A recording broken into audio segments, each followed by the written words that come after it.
the desert. I feel quite sick, Colin. Is that normal? Yeah, well, when was the last I time? feel like the horizon's in the wrong place, which is kind of worrying. When was the last time you had a drink? Not yet today. It's only 12 o'clock. Oh, apparently this is a good tip. If you're caught in an avalanche or disorientated and you don't know where to find the horizon or what way is up, apparently if you let saliva drool out of your mouth, that will fall directly down. I feel like you're just saying that to make me look stupid. No, if you let saliva come out of your mouth, it will fall directly down, and then you'll know which way is down and which way is up. Well, hang on. In what scenario would you not know? If you were caught in an avalanche or just disorientated. Really? Yeah. If you don't know what way is up, let saliva fall out of your mouth, and that will help. You're saying this like this is a problem you have a look. Well, I'm just trying to get you to drool while you're in VR, but it's definitely disorientating. Let's try and go to we're trying to go to heaven earlier on, weren't we? Yeah, let's heaven. Let's show people what heaven looks like. Oh, there we go. It's got it. Wow, there's someone moving in. That? A lot of cars. I think that's just like a holiday resort, isn't it? That's not really heaven. I'd be impressed if I did just end up in heaven. Then we could just not do the show and just hang out there a bit. There's a lot of cars, though. That's very nice, man. It take us to hell. This is really making me feel sick now. Take us to hell. I've got if I'm sick, then we'll be in actual... For balance, you should really show people... Should we go to hell? All right, let's go to hell quickly. Like. I hope I'm not sick. Hell! Ouch. Oh, there you I'm just bashing my head on everything. It's got hell. You see, look. What is that? Doesn't it look How does hell? that look? What is that weird? Maybe anyone who's watching could tell us which they prefer the look of, heaven or hell. I think hell looks... we could do a poll. Hell looks quite nice, actually. It looks quieter. Quiet. It's eternal torture, but it is nice and quiet. Yeah. It's a good thing about hell. Oh, look at that building. That looks wow, that hellish. really does look... that, if the devil... That's where the devil's lives. House was drawn by a child, it would look like that. Yeah, there you go. That's quite nice. All right, man. Anyway, let's go on with the show. Enough looking at the afterlife in VR. So the guest on the show today is Bob Slayer, who is a stand-up comedian, and he's the man behind the Heroes of the Fringe up at the Edinburgh Festival. So I say, hit us with the music, Colin, and without further ado, let's bring on Bob Slayer. Do you want to come in, Bob? There he is, Bob Slayer. From behind the curtain. Whack on your headphones. All right. Oh, we also need to close the kitchen door. Oh, yeah. That's our catchphrase. Close the door. Yeah. That no one's saying it yet. The green room. The green room. All right, mate. So whack on your headphones. Hell? Was hell in Norway? We think it looked like it was Germany or something. Because there is a hell in Norway. Maybe it was that. Yeah? Yeah. Norway, yeah. Have you been there? The band Turbo Negro from Norway, their second lead singer, I was going to say originally, was Hank from Hell. That's a great name, yeah. And it's hell. Like actually factually accurate as well. That's where he was from. But Hank from Hell took a lot of heroin, had a lot of problems, what have you, and then found God. Oh, really? Did he keep the name? No, he's left the band now, and he's a Christian rocker. Really? So Hank from Hell doesn't go by the name Hank from Hell anymore. That's hilarious. Did his fan base follow him? No, they stayed with Turbo Negro. It's now an English guy, Tony Sylvester. Okay, also a good name. Is the singer of Turbo? Yeah. I think that's right. I haven't really followed them since. Is that a band you? Because you used to manage bands, right? Yeah. I didn't manage them, but I did some gigs that I liked. They were one of my favourite bands. Yeah. I mean, what sort of music? Is it like metal stuff? Hard rock. Hard rock. Right. Hard rock. They love that stuff up there, don't they? Like yes. Norway and like death metal, they love, don't they? A lot of death metal, burning churches. Yeah. Is that the name of a band or just a no? They liked it. They actually liked to burn churches, and there was who was it? Was it Mayhem or whatever that was famous for? One of the members shot himself, and I probably got all this wrong, but it's in the flavour of what they did. One of the members shot himself, and then the other members found him, and instead of calling the police, they cooked his brain and ate that. Fucking hell, his bandmates. Yeah. Yeah. Oh my god, is that something they agreed previously, or just I don't know. or just like he'd probably like? Hey, look where we are. That's you. That's where you grew up. Well, hey, there's the Swan. We can come back to that band check because I find that that's going to be interesting. Yeah. But this is in the meantime. This is your before hometown. Right? I knew I was here when I was 3 years old. In this pub. I once rode in that pub on a horse. Dick Turpin once stayed there, apparently, but nearly every pub in England says. It'll also tell you it's the oldest pub in England, probably. But yeah, that you say you rode in there on a horse? In that door there. That's it, up there. And you used to be a jockey, right? I saw that on your... Yeah. Like, did you do that, like, seriously? Yeah, you have to do it seriously. You can't just do it as a hobby. I mean, you do mess about. Look, this is Matthew Seabrook's house. Oh, yeah. I think the one on the left. Who's Matthew Seabrook? We weren't allowed to play with him. We got into trouble with him. So he was blamed. Breaking into somebody's house just up the way, Miss Purser's house. Yeah. Behind us there. It looks like such a lovely house, man. If I lived there, I would not have a life of crime. 2 houses. The one on the left was Matthew Seabrook. The one on the right was Nathan Wrench. Yeah. Nathan and Joe. Did they get on, those guys? I don't know. Probably they weren't allowed to play with him. Matthew Seabrook was the bad boy. Yeah, he was the real bad boy, and he did end up going to jail. Did he? Yeah, but then he got out, and he's a gardener now, and he's married to Mrs. Hasbury's daughter, and she said he's a lovely man now. So he is allowed to play. That sounds like something out of the Archers. He is allowed to play with people now. Mrs. Hasbury was my teacher at my secondary school. So there you go. Matthew Seabrook did. It's good to know. Well, hang on. He married one of his own teachers? His own teacher's daughter. Oh, the daughter. Okay. Yeah, and she welcomed him. So he made good. That's nice, man. Good on you, Matthew. I had a mate from school who went to prison, and when he came out, he just looked... someone like ages like 15 years. That's Mark Johnson's house, Langer Johnson. Oh, yeah. We used to know him, which I've since known. A Langer is, what would you say, Colin? What's a Langer? It's slang for a schlong, a penis. A penis, is it? Yeah. But it's like a drunk or an idiot, isn't it? You're Langer. Oh, also, yeah. That's a great word, man. I never knew that, but when I've only, that's Cork, isn't it, from Cork? Yeah. But at 5 years old, we used to call him Langer Johnson. So I wonder if he had a big Irish cock on him. That's a great word. I never knew why he was called that. That's Eddie Leggett's garage. Oh, yeah. Well, it's not. Where it looks like he's just built it on the side of his house. It does look, yeah. I mean, it wasn't. It was a porter cabin when Eddie had it. Michael Lewis has it now, or did last time I was there. Eddie Leggett used to have dirty under-the-counter videos. Did he? Of his German wife, I think they were. I mean, these of his own wife. Yeah, some of these will be rumours, unsubstantiated rumours from 10-year-olds discussing. Sounds true to me. I'm going to choose to believe that. Yeah. So that's good to see that's still open. I hope it is. How old would these images be? That photo. Yeah, you can find out if we go. Can you? 2009. Well, 7 years ago, it was still open. It's a while ago, mate. So do you still come back here? Yeah, so we're going to go up, if we carry on up, so these weren't that. So this place up here on the left is where I grew up. My parents don't live there anymore. They did until about 10 years ago. But I would drive down this road occasionally. It's Alan and Deanna's place opposite. But when we were kids, it was... Oh, I forgot. I'll come back to the name. It's them opposite. If we go behind, this is the cottage, imaginatively named. There it is. Look, that's you. That's where you grew up. That's where I grew up. That top left window, that was my brother's bedroom. Then when he went to university, I inherited it because it was a better room. There we go. So how does that feel looking at that there now?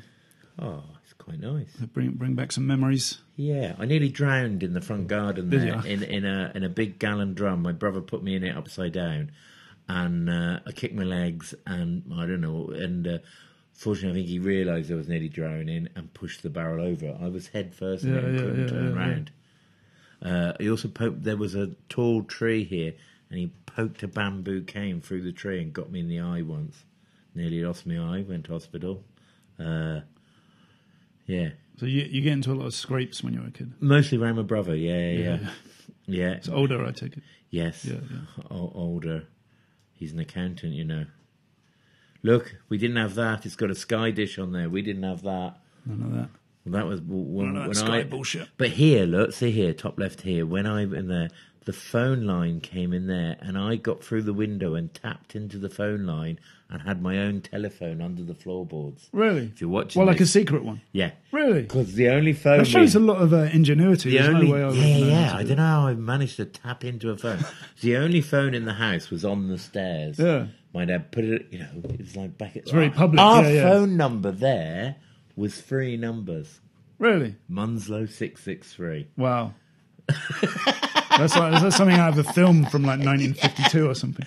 I mean, you know, it was pre-mobile phones, pre-internet and all that. Yeah. And it was a dial phone. And it was on the wall on the stairs because I had put it there because didn't want it to be anywhere comfortable. Yeah. To keep Did you find phone, that embarrassing when you were talking to girls or whatever? Exactly. That's in the hall, yeah. So that's it. So you didn't. So that was, and that kept the phone bill down. And then I managed to, it was before itemised billing, and I managed to get a secret phone in my bedroom. All of a sudden, his phone bill That's went impressive. Up, so were you quite good with like machines and stuff? A little. Occasionally, I am. I switch between Luddite and I love taking things apart. Yeah. My dad's strimmer I took apart in front of the. He'll always talk about this, and I was always taking things apart to see how they worked. And I took this strimmer apart. And I was like, I've worked it out, and I put it back together, and I was putting the last bit in. And it was, I'd got it, I'd worked it all out, and I was actually putting it back together, and it would have been fine. And I cleaned it, and it was going to work better. And then just the casing or that holds everything together wasn't quite aligning. So I just pulled, you know, you have a big thing to pull it. I just pulled that slightly to turn the casing so that it would line up. That was enough to start it. And it started up, and nothing was held together, and everything went all over. Yeah. Shit.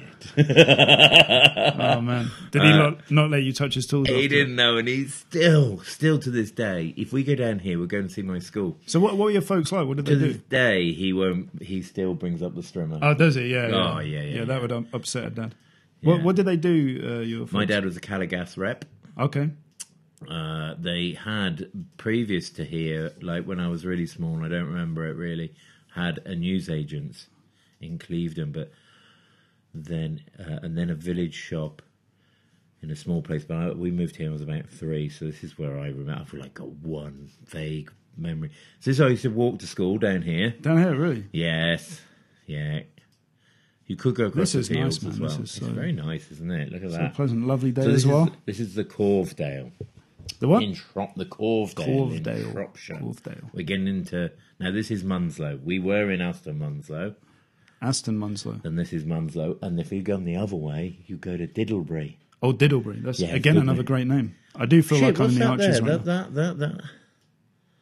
Don't know. Okay. Yeah. No, I just don't. Huh? Oh, no, I thought there was new places. No, it's not. But anyway, we're getting into Munslow. And then we'll come up. This will be the Crown on the left. The Crown. I used to play... I used to go down there more. So I used to play pool for the Crown.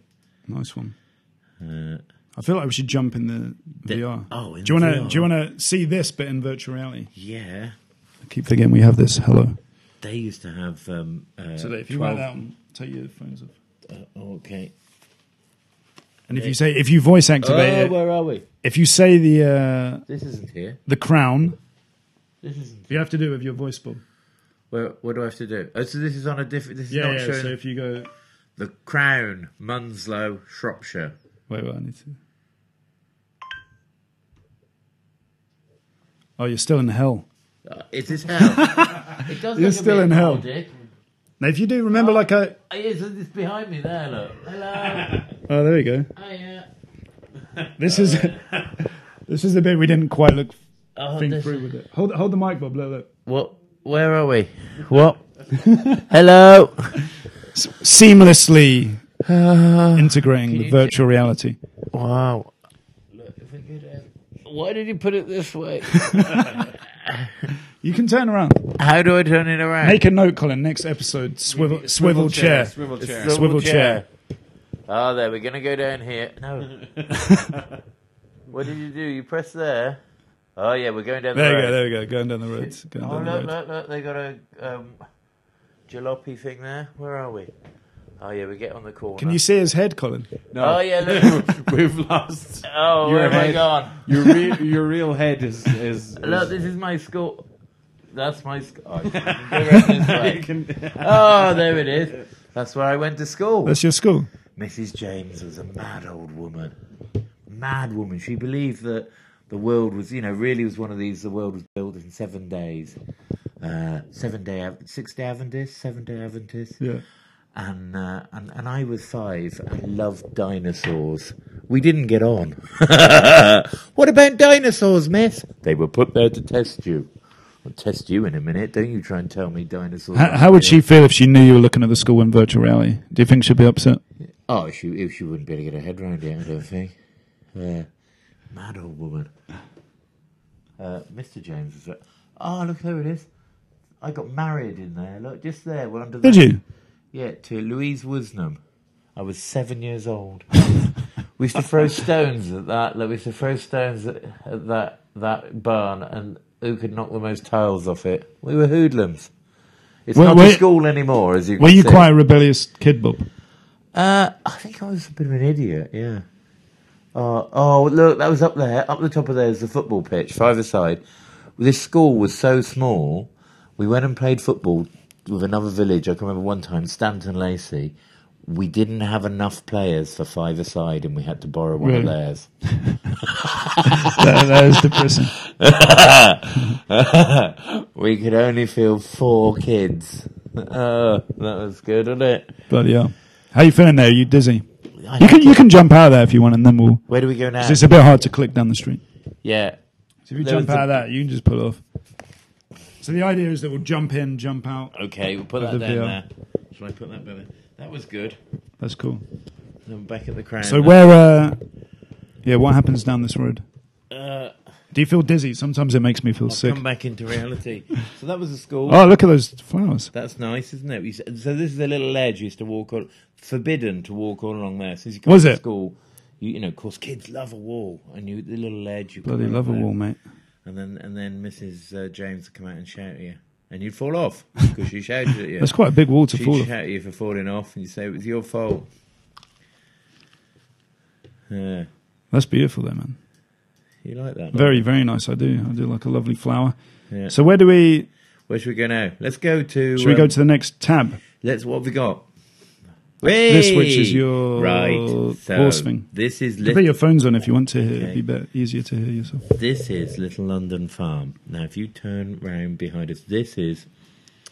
We're still in Aston, right? This is... So we're now looking down. Where we first were, that basically down there is the village. We're above the village. Somewhere down there, that's Munslow, and to the right is Aston Munslow. They were next to each other. And this here, in the foreground... So this was Ken White's racing stables. It doesn't look much, but that bit of hard standing had a line of stables. A line of stables behind it. This barn had that brown bit of shed there. That's 3 stables, and then all these barns were in stables. And I used to go up there when I was 11. Simon White came to that school that we were at, and his dad was a trainer. And I used to come up here and went, oh my God, and I went horse race and went, Dad, I know what I want to be. I want to be a jockey. So I then used to come up here after school every day and ride ponies and learn to ride. And so was that quite a big part of your life then, the jockey? Yeah, it's all I wanted to be. And so I didn't eat from the age of 11 onwards because I'm... You got to be tiny, don't you? Yeah, it's all on weight. So, and I'm too tall. So I just didn't eat and just keep my weight down. And if I did eat, I put myself on a special diet of all bran baked beans or rhubarb was pretty much what I ate. Really? And then when I got to racing age and when it was actually trying to, make the actual weight, then I'd add laxatives as well. But to be honest, with that diet, so you had to be taking it strictly necessary. The laxatives. Yeah. So you had to be taking it pretty seriously then if you're prepared to... This is Ken's house here, so behind there, that's... Oh, yep. Ken White has trained it. And then down in front of you, this will be the gallops, that field down there on the left. that. Do you ever miss the horses? Do you still ride them now? Yeah, I do. I miss them. I don't often get to sit on a horse, but I like it when I do. Again, it's too heavy. So I also went to a riding school near Ludlow. I think we're going to Ludlow later, which was one of the owners, Peter Dickin's riding school. And one of the owners of the racehorse had a riding school. I was lucky. Look, I used to go to this riding school pretty much for free, I seem to remember. This was the gallops. We used to come round here. Came around that right hand once there. I fell off a horse there and was concussed. And, don't remember anything for about a week. Did you ever get kicked by a horse? Yeah. Broke my back. Really? Yeah. Some people say good. Not everybody approves of horse racing. So it's good to tell people, don't worry, I broke my back. Oh, really? Okay. I know it makes one over. It makes some people happy that happened. Is it that cruel, horse racing, though? I don't There's think crueler so. things to do. There's crueler things, but that's not really ever a good defence, is it? That things is, there's people who do worse. But I mean, on the scale of stuff you could do. I think horses, racehorses have a really lovely life. The counter to it, people say, how do you know they can't speak to you? You can. Oh, I can speak to a horse. Yeah? Yeah, if I go into a field of horses, I can call them over and they'll follow you around. It's horse whispering, and there's such an animal you can communicate with. I would love to see you do that. Oh, yeah. And you can really communicate with horse. What do you know? I don't know. We don't know what they do. But, hey, I think they have a good life. I like horse racing. I'll defend it. I don't agree with the old. I mean, I'm not so much. I don't think I'd defend fox hunting quite as well, which is that's a whole different thing. But if you look at it is a whole different thing. But what I will say is I'm not defending it. I think it's ridiculous. I tell you what's even worse is pheasant shooting. Like they breed them just like docile chickens and pretty much chuck them in the air for people to shoot. But both hunting and shooting, this landscape is pretty much maintained because of hunts and shoots. It's a real contradiction if you banned those things, then what are you going to put in place to help maintain the countryside? And you're saying because certain species would... Well, it just how much otherwise it's just farming will go mad and just rip up hedges and whatever. A lot of the hedgerows and whatever, and maintain for this. It's not... I mean... It's not necessarily a defence to say to stop those things, but when you are looking at, we've got quite serious, haven't we? If you are going to ban those things, then you've got to look at what they're doing, the positives that they're doing, and what is going to replace that. And a lot of people don't. I don't think. I know what you mean. Yeah, there's a whole ecology in the countryside which is built around these things. And things should evolve and change. There's more things at play than people would imagine. So bobslayer, pro fox hunting. I just remember that. That's that. Just on Facebook, Andy McCullough says he would pay good money to see you horse whispering. Horse whispering, okay. I would. Yeah, that's a side to you that people don't necessarily know. I didn't know you were a jockey. From the ages of 16 to 21 when I got too heavy. I did a whole show about it at the Fringe one year. I had 3 winners. I rode 3 winners. Did what? I rode 3 winners. Really? Do you mean at Edinburgh? Yeah. Not at Edinburgh. I'm not familiar with that award. I did have 300 races, so my strike rate wasn't high. This was all the if you just go down here, I planted those trees. Did you? With my dad. These trees here, because the snow would all drift and fill this here, and you couldn't get cars up on here. So these were put in as a snow barrier, and I planted them just bits of stick pushed into the ground. And look at them now. Wow, man! I was expecting them to that must be a nice feeling. Yeah. Well, let's see when it was taken. They might be bigger now. This photo was taken in 2009. 2009. If you turn around and look down the way here, this way. No, left. That's the bars. Down here, you're probably just not going to see. So, in the middle of the picture there somewhere is the back. It would see the back of a house, and my dad planted a wood. We got a wood there, which is it's amazing. There's a whole man, to have your own wood. Yeah. Does he refer to it? If I had my own wood, I'd just take people there and go, "This is my wood." Yeah, it's not This is not Dave's theirs wood. anymore. Sam's Folly, it was called. Really? Oh, Sam's Folly. So this is going back down that's to a nice the name. village. There's some beautiful shots here. Look at that. It's lovely, isn't it? I So saw a nice, UFO from here. Did you really? Yeah. And are you seriously convinced it was a UFO? I cannot.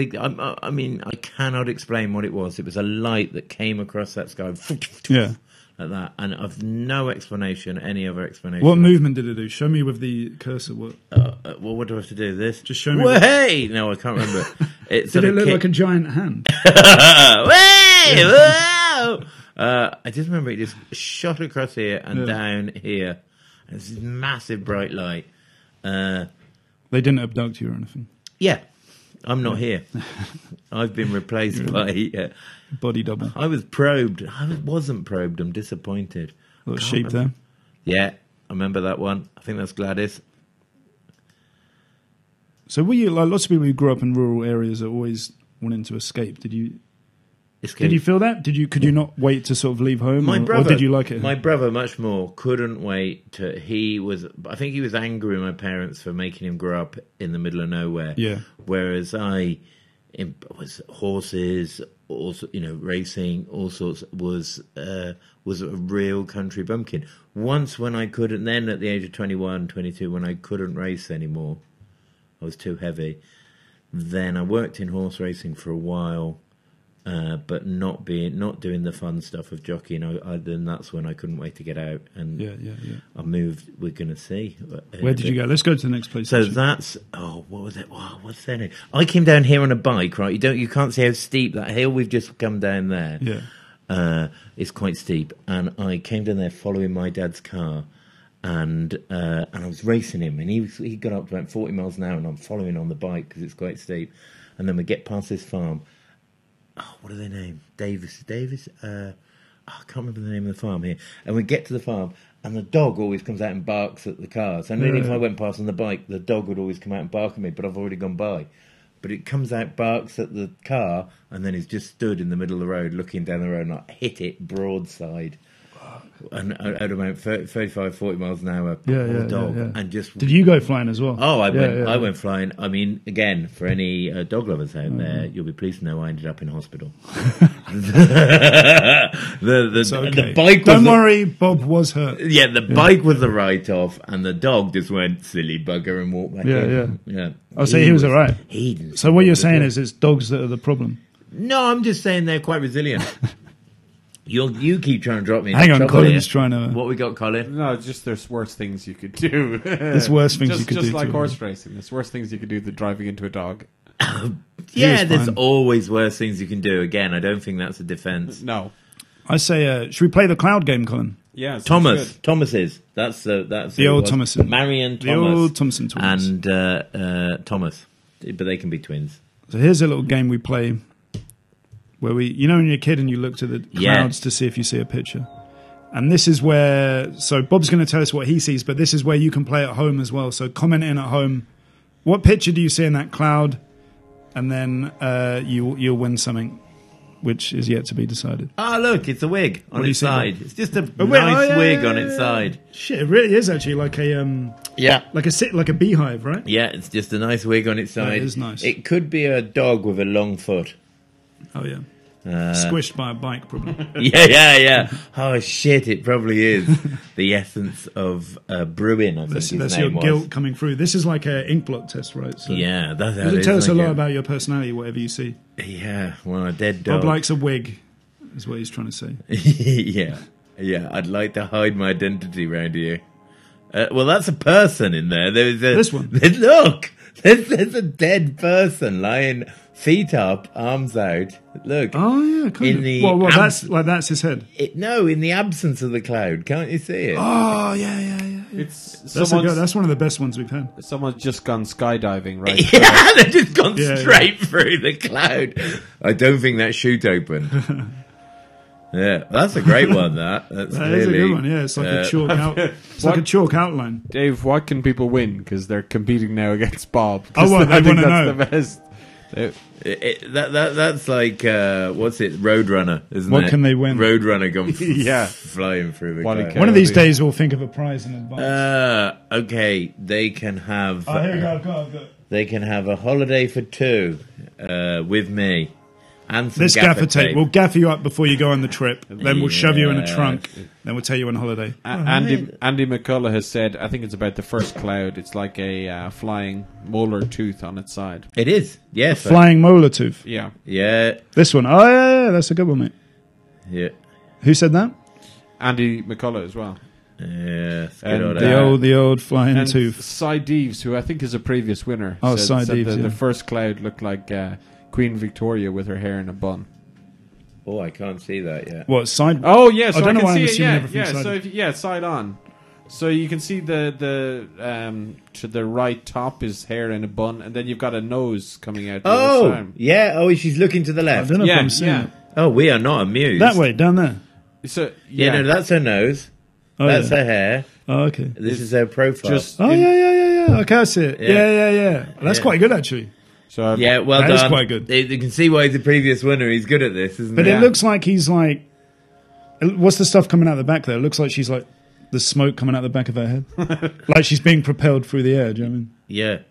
Oh, I know it's very unimaginative to say a cloud looks like smoke. I'll tell you what it looks like. You're all wrong. It's a fucking cloud. It is a cloud, it's isn't it? her head jetting All right. through the air, Anyway, I think Cy Deves wins again, actually, to be honest. like she's on a stamp. That's what he's just Yeah, yeah. clarifying now. He's Cy Deves The is a stamp pro of here. this guy. He is. He's almost too good. Look, I'm folding my arms and giving up. All right. So let's jump out of that. Well done, Si. And now let's go to Ludlow. Well done, Cy.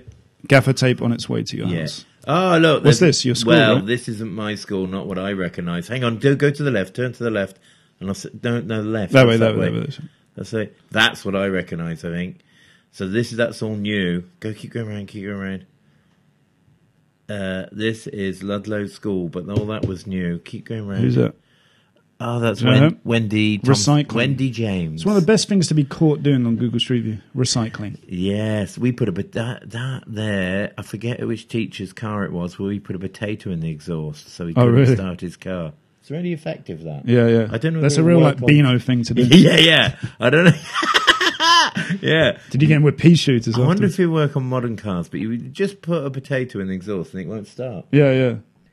It's good, isn't it? That is good. Yeah. It doesn't like explode or anything. It didn't on his car. Maybe in modern cars, just Yeah, fly it out the back. So this is now a swimming pool and all sorts. This was fields. I remember when all this was fields. And they sold all this for development so that they could build a swimming pool. But I would have snogged Katrina Cox. Whoa, that house just changed It colour. That was just weird. Why is that went green? It's great, isn't it? You've Just seen when that? You seen anything like that before? as soon as I mentioned Katrina Cox, it went green, didn't it? That's really weird. And purple trees. Like we're tripping. Yeah. Weird, man. So that's where I went to school. Well, we had a great teacher, Miss Carter. Oh yeah. Miss Carter was the art teacher, and so I got on with her because she really loved horses. She loved horses, but if you said anything bad about horses, she would get really angry. Yeah. And she was quite mental. She once staple gunned a kid to the wall. Really? Class, just stapled him by his jumper to the wall. You're going out of town. In like now. a, You're going the I'm wrong just way. wondering, man. Come Like in back a, like here. a malicious kind of way, or again, there's something weird happening. Yeah, she was crossing. Or was it like a joke? I think what it was a joke. What he'd done was if you did a good drawing, then you could paint on the window of the art room.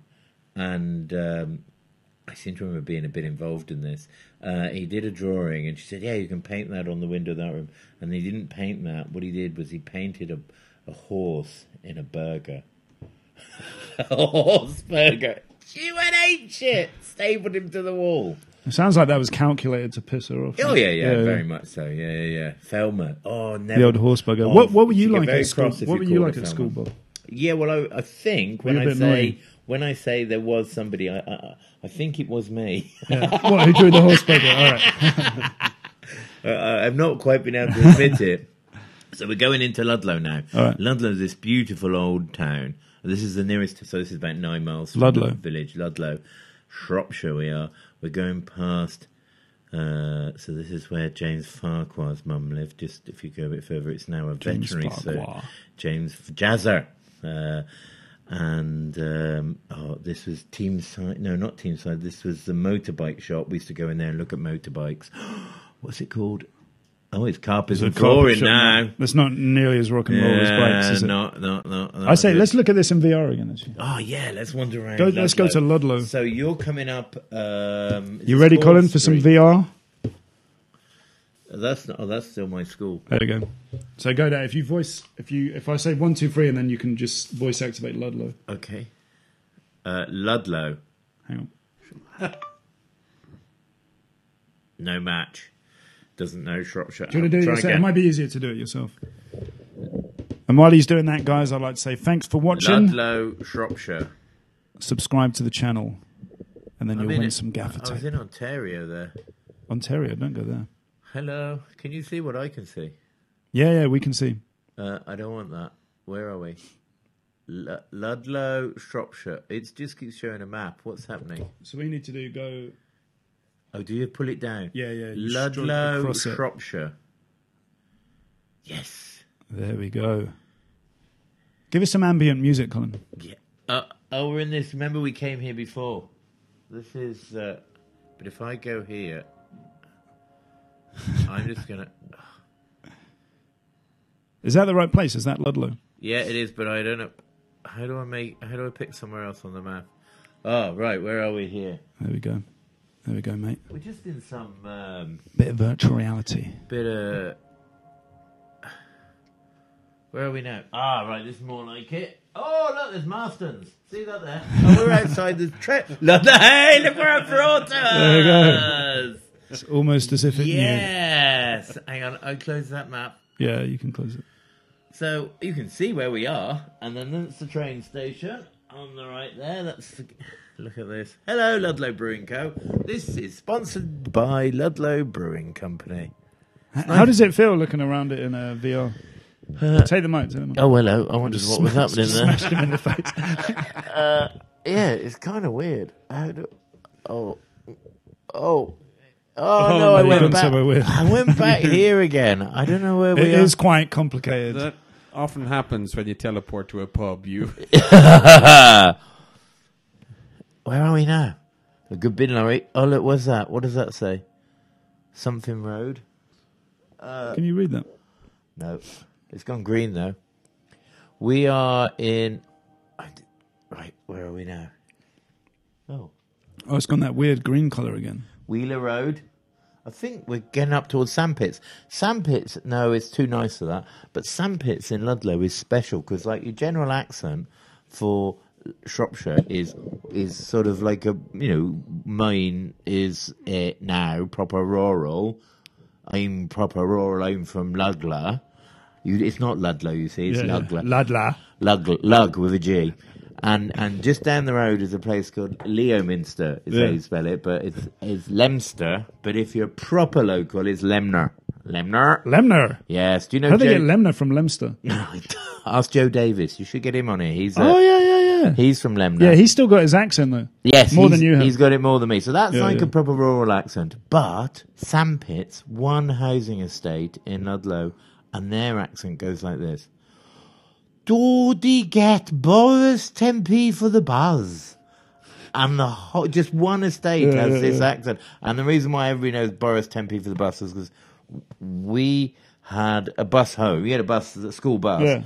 But the kids from Sandpits, their bus, they didn't get it free. But they had to pay. They had to pay 10p. Seems a bit unfair. It seemed to me, I think it was to do with distance. Like they weren't far enough away. Right. But it seems that like the deprived area didn't get a bus. So you'd have and then you took the piss out of them for it. It seems like we did, didn't we? Oh, look, we are. Look, there's Sandpits Avenue. Is that Sandpits? Sandpits. Why don't you see if you can speak to some of the people on the street? Hello? See if you can find some. No, but in the accent. Dodie get. How do I say? Hello? Get up your own end, you. Punch your lights out. 10p for the bus. You haven't really got it, look. But I'm not very good at accents. No. Oh! Shit in hell. Kingfisher fish and chips. That was the rival fish and chips. My mate Lee Watkins' dad owned the other fish and chip shop in Sandpits, or it might have been that one. I can't remember. Were these guys not as good? I never used to go in Sandpits. This is rough. You don't go up here. Christ, no. Are you worried for your safety? I am. I'm feeling a bit scared up here. Me and Colin are responsible. Get me out of here. Get me out of here. What if I have a panic attack? Don't worry, this is a safe place. I'm just trying to... What's that? It will just be a virtual panic attack. So they're not as don't bad. worry, yeah. They're not as bad. Right, okay. Get me into the middle of Ludlow. Should we jump out? Let's go in normal mode because it's I don't know what's going on. It's a bit hard to navigate. All right, cut the music, Colin. Wow. Sorry, I said that a bit aggressively. Cut the fucking music, Colin. It's a good contrast to the music. Who are these guys in Luminous? Why are they waving? Car park. Advertising the car park. No, it's not so much advertising the car park. It's showing off that they've got one. This was in. So what would you say this was? This was 2009. It was when Ludlow got its first car park, and they had a party to celebrate. And that's the party. That's their party. Look, the free people. Is that the mayor? That's the mayor of Ludlow. We've got a car park. I don't know what's going on there. Where do I go down? Brilliant. Down here. Keep going. See, that's St. Lawrence's church there. Joe Brand got married in that church. Really? Yeah. Is she from around here? No. Her mum lives in Ludlow, and yeah. So that'd be a good chance to talk. How did you get into doing the comedy? Joe Brand's wedding was my first gig. No, it wasn't. It wasn't. Look at that. That's not your mate's one, is it? No. This is in town now. That's new. That wasn't there. Christ, they've got loads of fish and chip shops then.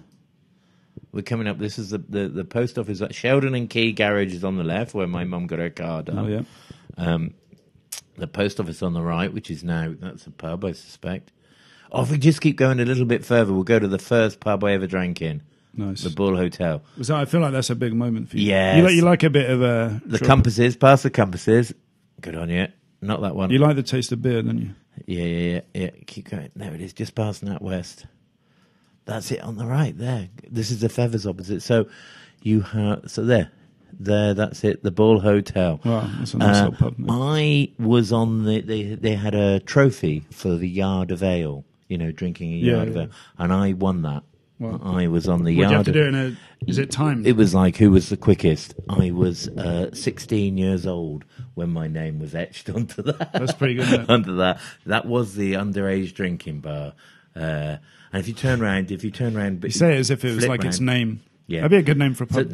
Just turn. Oh, you've gone back. Sorry. No, just flip round. You see the pub opposite, the Feathers, which is the really smart place. So you can see there, that one. The black and white beautiful place there. And on Boxing Day, what they do is you've got and so they've got the car park there, and they've got the car park. So that's a thing, and you have a rope across, and they have a tug of war between the two pubs. Do they? On Boxing Day. Oh, man. And you normally won. The Bull always cheated and tied it to the back of a Land Rover and always won. There you go. So hang on, where would the rope go? Actually out the pub? No, just down that there. Oh, I see. That road. Oh, there. So they had a little car there. Yeah. How long's that tradition been going on for? Oh, I don't know. I hope it's still going. I haven't been back for a while from Boxing Day. So here we go. We're coming up to turn right. This was the Building Society where Lindsay Norgrove's mum worked. She was the Nationwide. And Lindsay Norgrove, why can't you be more like Lindsay? She saved money on her grant. Piss off, Lindsay Norgrove. Right, move on. She's a very lovely lady, I'm sure. Look, it's beautiful, isn't it? It is a very nice Butter place. Market, there you go. So it was the planned medieval town. It's all on a grid. Really? Yeah. It must be quite rare, right? It's not... It's I don't think of the medieval people as big planners. Planners, no, they're sort of haphazard think folk. ahead. Haphazard folk. The Spa, that used to be Woolworths. That's where we used to get our records. Oh, yeah. Now it's a Spa and a Subway. I've never seen that before. Yeah. That looks bizarre. Used to be some fingering in that doorway. Did there? Yeah. When it was Woolworths. And that's my college. That's where... Oh, what's this? That's the... Where are you? You've cancelled. I've jumped That's somewhere. that's college. Ludlow College. That's where I went. Ludlow College. And I used to go to college there, and but I also did lessons down in the further education centre because my course was actually attached to Bridgnorth. But what it meant was nobody knew where I should be, so I'd turn up late for my lectures, and they say, "Where have you been?" I said, "Mr. Pitt kept me behind." Okay, they assumed that was somebody else to the college. They didn't know. Mr. Pitt was the bookmaker, because between this here where I would register and where I did lessons, I'd have to pass the book Mr. Pitt, CP Pitt, the bookmaker, and it was hard to go past. You could go in and watch some horse racing. You a big gambling guy? I just think, a little bit. Have a bit of a I guess flutter. that ties in the horse. But just to go and watch them. There we go. There's Ludlow. Oh, look, there's now this, right? Oh, this is your favourite place, This is now the assembly rooms. Very smart, swish, art centre. Cinema and art centre. Does look nice. When I was a kid, that was the sticky carpet, the Starline Club. That was the nightclub where you go and you'd stick to the floor, and a lot of fingering went on in there. And and I think I was saying earlier that they have a Ludlow Fringe now, and it goes on in there. And I think that's the reason I was saying that I don't get booked for it. I wanted to do a show. Did you tell them about the fingering? Or? I might have just say, "Hey, look, I used to do a lot of fingering." I said, "Come on, let's do a show about the history of the place, the history of fingering, the history of the Starline Club." They thought it was a bit lowbrow, I think. Did they? Okay, yeah. So you did ask them, yeah. So I've not been booked. That's cool, man. I feel like we should jump because we're running out of time. So I feel like we should jump. Let's go. Where would you most like to go next? Oh, look at that! We've got Tokyo. We've got. Oh, here's where you. All right. This will carry on nicely from the fingering because I have a feeling. I lost my virginity in there. That's in Reading, right? You really wanted to go to this place, didn't you? Well, we were there. We've done it now. Well, that was it. There's nothing more you wanted to share about London the Road. Just up from Cemetery Junction. All right, so that's where you lost your virginity in Reading. Yeah, we're running out of time. Where are we going now? Let's do. What's that? Oh, this is where Street. you bought a house, right? This is my first house. This one here, the pale blue door. There. And where is it? Where is this? That's in Hereford, which is about 20 miles from Ludlow. And I bought that for 34 grand. Well, that's not bad, is it? No. And we should talk about how you got into comedy because you manage bands, right? What were you doing when you lived here? I was what was going on in your life? Largely, I became an unemployed alcoholic. I did houses. It's an important step on the CV. Yeah. I mean, I was very sad. By this time, I'd got too heavy to be a jockey. I'd worked for. I'm trying not to admit it. I worked for an estate agent. Did you? I worked for them for about 10 months, and just before I got fired, I bought this place, and I didn't earn enough or whatever, but I knew the mortgage guy, and I managed to blag a mortgage, and I had it for about 6 months, sold it, and then bought another one, and I bought and sold houses for a bit. But like the first one I turned over in 6 months, the second one a year, and the third one 2 years, because I was just getting more and more drunk. Yeah. Instead of doing the house. And when did the music come in? I left here. I became a nanny. Did you? Yes. I moved to London as a nanny. I was originally a gardener, and then she had a baby, and she got a job in London. I became the nanny, and then we got together as a house husband as well. It's quite a story. I'm trying to condense it there. And then so I came down to London. And I then got another awful job in recruitment, and I hated it. And then that all left. I left Michelle and all this and what have you. And then I wanted to be a journalist in London, and I interviewed. I reviewed bands for different publications and stuff, and different stuff, and then and that was as a hobby, and then I emailed this Japanese band, Electric Eel Shock, and I went to interview them, but I asked them the last question I asked them, have you got any plans to come to the UK?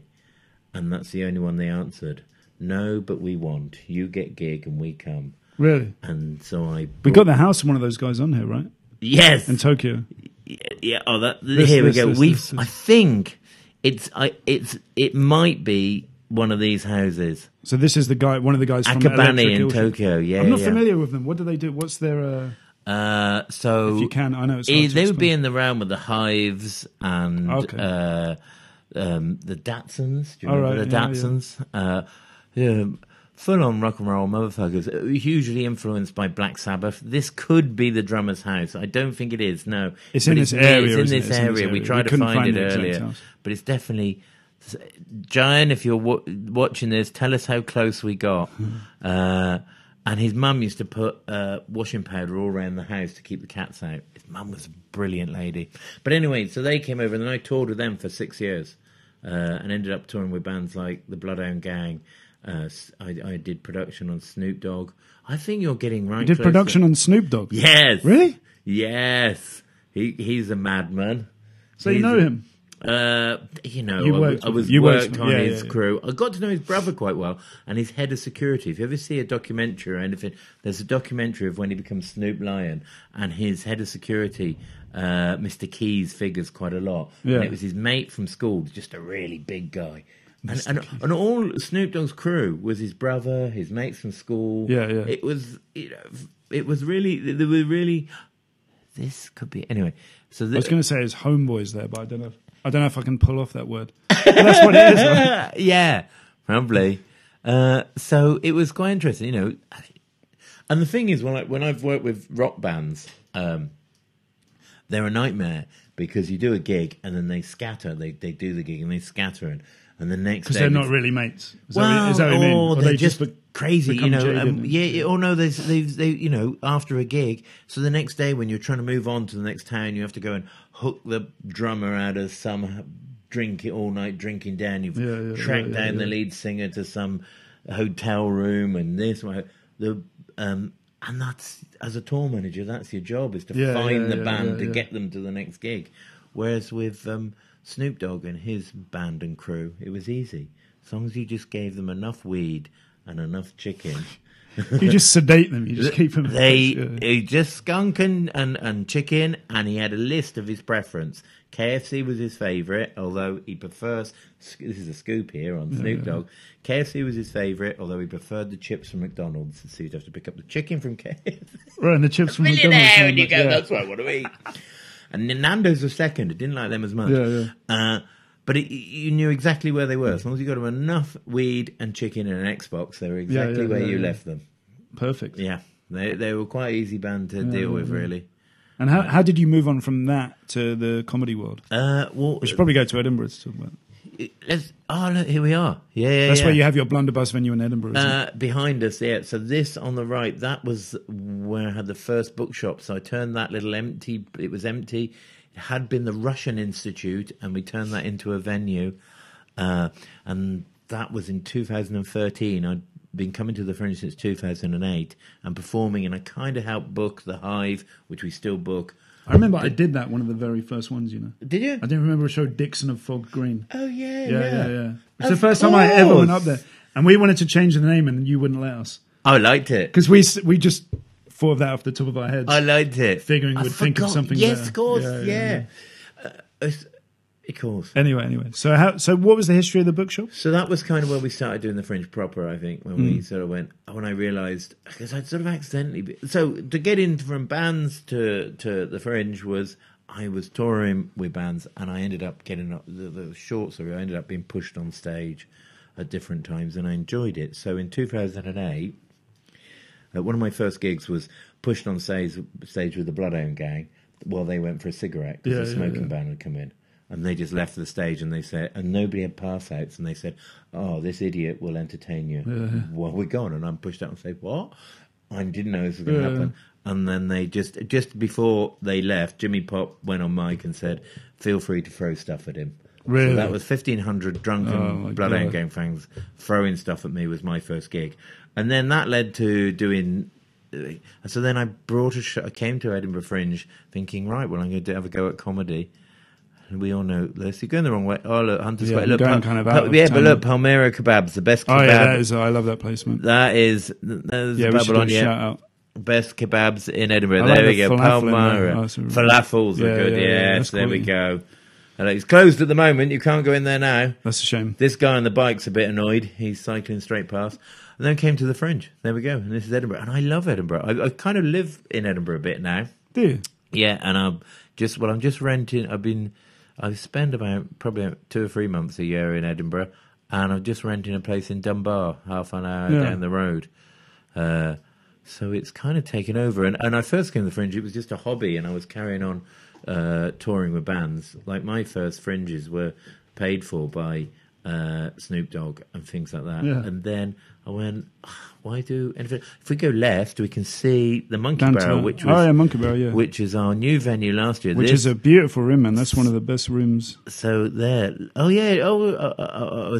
there it is. I was expecting this to be an old photo, but there you go. There's the Monkey Barrel where we had 3 award-nominating shows last year. Did you see? Who was the Elvis Dead? I didn't see it. No. I heard it was incredible. That was Elvis Dead, best newcomer. Lucy Pearman was best newcomer, and Spencer Jones. Spencer Jones, fantastic. So Spencer's been doing the Fringe with us since 2013 or 2014 when we kind of started. And yeah, just phenomenal. For the first year he played though to like 10, 20 people a day. You know, like you do. He's such like a perfect Fringe act, man. He's like, but it was because once you see him, you'll definitely come back. Well, he was disappointed. He was like, he had a hard Fringe, like you do, playing to 10, 20 people a day. I like the way outside the City Cafe there's a drunk just and then he came back the next year and it was like, you did really well. Because I saw the people coming out. Yeah, all you need is a few people come back saying we saw you last year. The audiences, you didn't have that many, but the ones that did were coming out going, that's the best thing we've seen. And I said, look, they'll come back, do a new show. Oh, I might bring the same show back. No, come on, Spencer, do a new show. And he did. And then, of course, then following you, we're going up to the Hive. Fantastic. Yeah, let's have a look at that. Well done, we're going up to the Hive. So this is where I first performed. No, this is... you can almost smell it just approaching. Oh, there we go. There's the Hive. There it is. Look at that. I've had some fun in there. There's something about there's a good atmosphere in the Hive. It is. I like that there. It's like... It's a proper... And yes, I know you've mentioned the smell. You've mentioned the smell. It's known that it not in a derogatory way. I think that's one of the best things about it. It does at times, but I tell you what, it puts you off when you're trying to do a show and it smells too nice. It works. They have worked hard to deal with the smell, but it's like you're underneath the bridge here, and so you literally water's running through. The amount every time I go there out of the Fringe, they reline the whole club every 3 years. Really?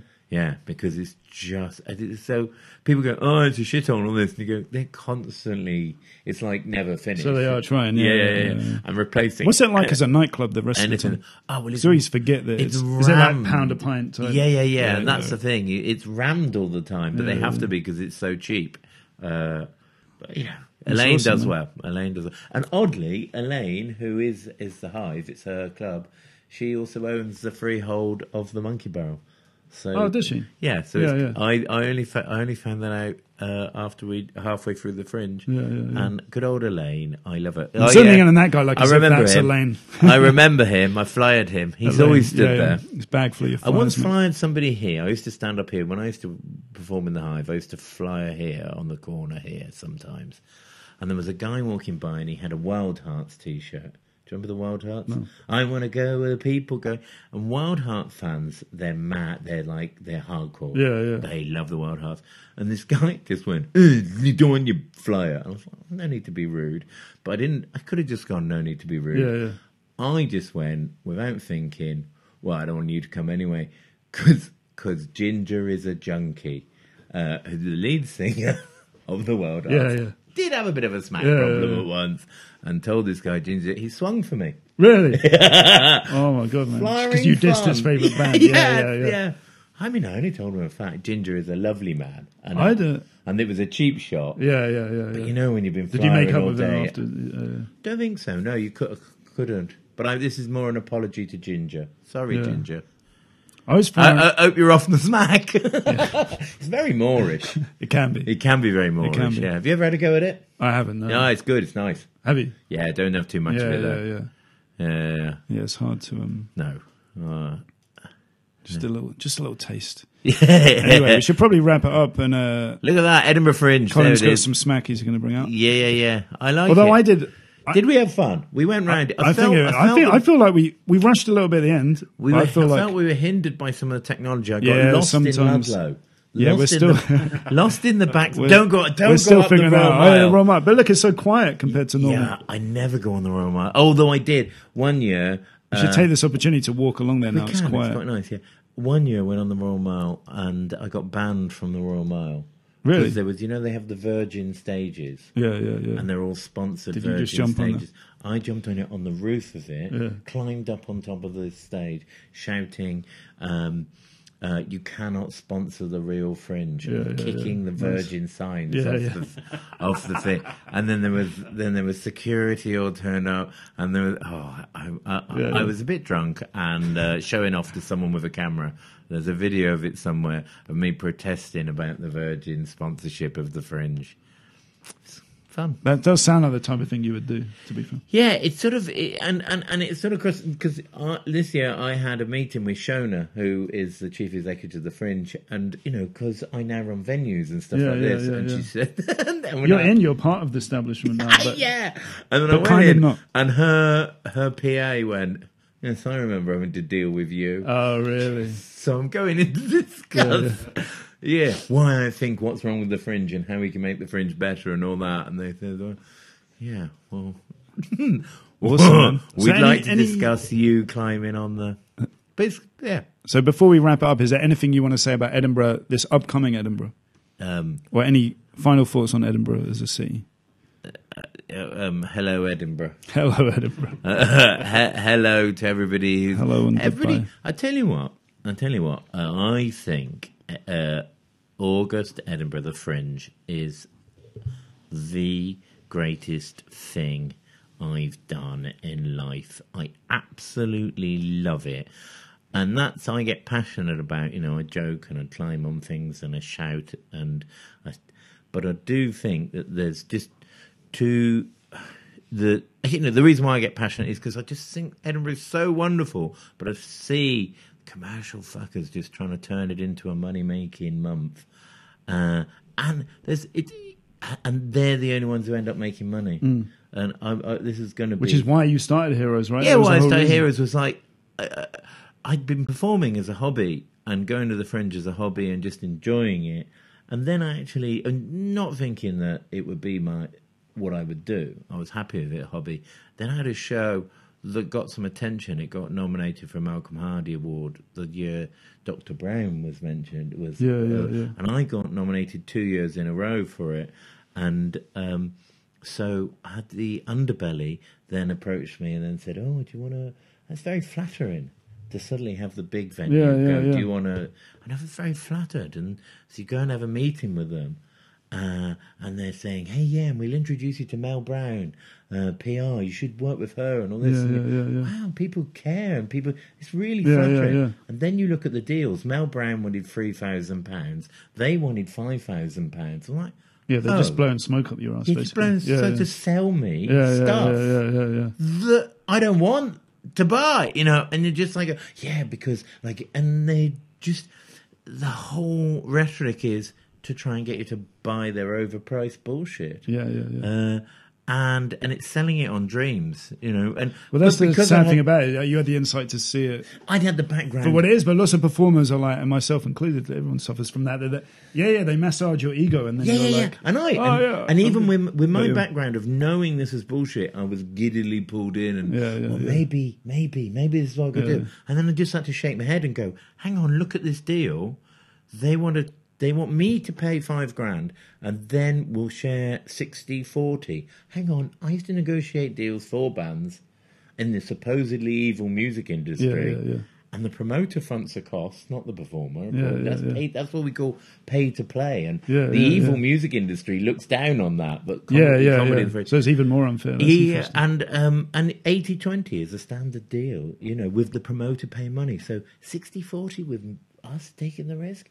It was just like, it was a no-brainer to go, this is wrong, we need to stand up against this. And it's lovely. That was first 2011, I think I first wrote something saying, I think this is bullshit. And then, what are we now? 2017. We had 2018. Oh, but the last one, yeah. Last Fringe 2017. Yeah. So in our venues, we had 3 shows get nominated for the main awards, and it was like, yeah, we can unravel them. It was shown that you don't have to do it like that. They'll still exist, the Underbelly and the Assembly and the Pleasance and the Gilded Balloon. They'll be all right, but they'll have to change, and that's nice. And I'm really proud of that. I'm really proud. And do change, you fuckers. You know, carry on. And they should carry on doing big production. You know, there's lots of things that want big production, multiple cast, whatever. There's lots of things at the Fringe that want that, and they go and concentrate on that. But one person on stage with a mic, that's low budget stuff. And I'd like to see. I think it'd be very interesting that who it will be, which one of those will be. Let's try and do affordable deals for acts. Because otherwise they're losing them to people like us, and that's great, you know. But we can't. We haven't got room to put them all in. Seems like if you look at the quality of the comedy lineups on, say, the Gilded Balloon and the Underbelly, they've dropped and dropped and dropped. The Pleasants still seem to hang on, but half the acts, but a bunch of acts that were at the Pleasants, 2 of their award-nominated shows were ones that we couldn't fit in. Yeah. Oh, really? You know, we've been first choice over a lot of these, and that sounds very. That sounds very like I'm blowing my own trumpet, but it's not. If it was like what it is if a dickhead like me can end up running venues that people want to go in rather than those big shiny venues, how badly are they doing it? Yeah, I hear what you're saying. It's not how right we're doing it; it's how badly are they doing it. And yeah, it's nice that things are changing now. I have a lovely month, and we'll have a lovely month this year. We might add another venue or 2, and we'll carry on like that. All right. It's nice to be on the Royal Mile without, because the Royal Mile is full of dickheads during the. This is the quietest I've ever seen. Yeah, it is. And there are, you know, so the sort of people who go on the Royal Mile, great, go to the Underbelly, go and pay £6 for a pint of generic lager. There are plenty of people who want that, but it's nice that we've found an audience who want something different. And we did what we did was when I looked at it, I looked at the stand, and the stand weren't interested in me. So therefore, not only in 2011 when the Underbelly were interested in me, the stand weren't. So not only did I then like the stand, I also respected them as well. Yeah. Because they had good taste not to be interested in me. And I thought, how can we do something like what they're doing, but in Old Town? And that was sort of the model. Then we, you know, did our own way. That's awesome. But that was a kind of blueprint. I look forward to seeing what you do this year. Yeah. And we should probably wrap it up. Yeah. That's the show. See that here, this pizza shop here, Paradise Pizza. In 2010, I walked out of there and I bumped into Desiree Birch. Oh, yeah. And do you know Desiree, the performer? And I bumped into her. I didn't know her. I bumped into her, and we chatted for about 10 minutes, and then we went straight down in that door, and we went to Whistle Binkies, and we drank all night, and we've been best mates since. And her smashing the Fringe, finally, I was like, she was always been one of my favourite performers, and her last year smashing the Fringe and now doing Live at the Apollo and seeing her on Have I Got News for You makes me so happy. Yeah.